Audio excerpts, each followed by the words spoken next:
question one more time, please? Could you repeat the question? Yeah, I'm just wondering about budget cuts in terms of how they will affect the university, specifically academically, and how SGA is going to be able to work to kind of protect what we have, I guess, is the best way to summarize. Okay, thank you very much. I appreciate that. Well, I think specifically highlighted in our platform, we talk about taking a stance on course transformation. Course transformation is basically a faculty-centered course moving over into more of a blended online and in-person type of course. Currently, I'm in History 104, my last gen ed requirement actually, and it is a blended course. And I have been able to see the things that we need to do and the creative solutions we need to come up with as a student government working with administration. I think we mentioned earlier a little bit on the library hours. Well, on our platform it states the Proctoring Center library hours. The Proctoring Center is actually a center where students go to take assessments for those blended courses so that they don't waste time in class by sitting there and taking assessments that they could do on their own time. Currently the Proctoring Center hours are extremely limited, and by coming up with creative solutions such as SGA has already done this past semester and increasing those hours and looking at different allocation of some funding, I think that we could do the same for the Proctoring Center as well as what other issues may come our way.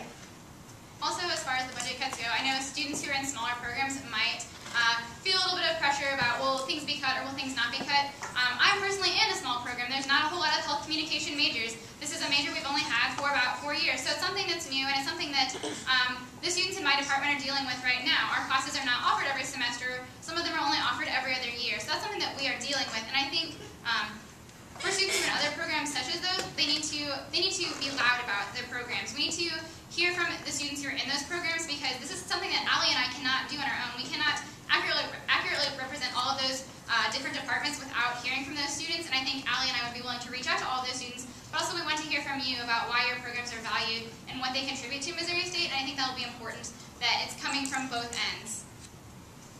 Thank you.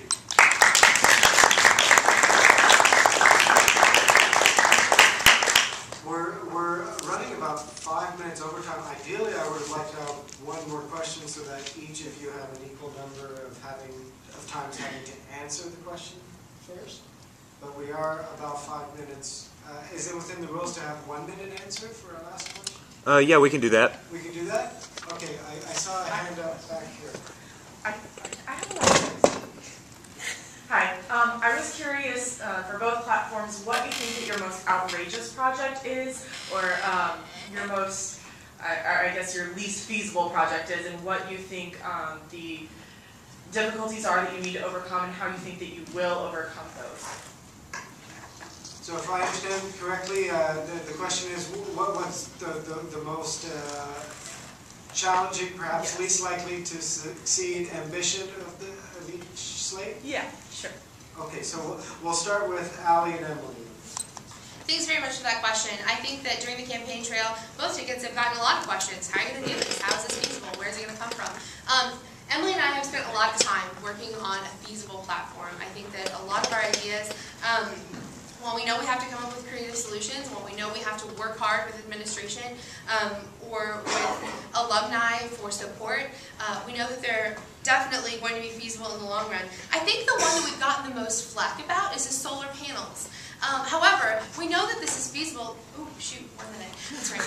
We know that this is feasible because I'm actually in 2 sustainability classes currently, and I've definitely been able to work through those issues, and I've had a lot of knowledge in those areas, and I think that there are feasible solutions. This is also something that we would research heavily. If we are elected to pursue this, we'll be meeting with administrators and the people who are making the architectural plans, all of those things. So this is not something that we'll do without plenty of research and discussion. Thank you.